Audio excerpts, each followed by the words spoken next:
கட்டிய மனைவியை தன்னுடைய நண்பர்களுக்கு வந்து அறிமுகம் செய்தார். என்ன சொல்லி அறிமுகம் செய்தார்? இவள் ஊருக்கு புதுசாக வந்திருக்கக்கூடிய தாசி பெண் என்று அறிமுகப்படுத்தினார்.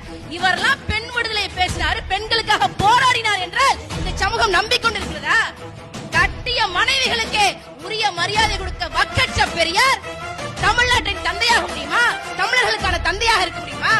27 வயது பெண் மணியம்மை அது வரைக்கும் பெரியாரே அப்பா அப்பா தந்தை தந்தை என்றுதான் கூப்பிடும். ஒரு தகப்பன் ஸ்தானத்தில் இருக்கிறவர் 72 வயது முதியவர் 27 வயது பெண்ணிடம் என்னை கட்டிக்கிறியா என்று கேட்டவன் தமிழ்நாட்டு பெண்களுக்கு பெண் விடுதலை கொடுத்தார் என்று பேசுவது எவ்வளவு பெரிய அவமானம், எவ்வளவு பெரிய அவமானம். கேட்டா நாங்க பெரியாரை கேவலமாக பேசுறோம். பெரியாரே கேவலமானவர் தான்டா, பெரியாரே கேவலமானவர் தான். யோசிப்பாரு, 27 வயது பெண்ணிடம் 72 வயது முதியவன் என்னை கட்டிக்கிறேன் என்று கேட்டால் அவன் செருப்பால அடிச்சிருப்பேன். அதுதான் தமிழர்களுடைய வழக்கம்.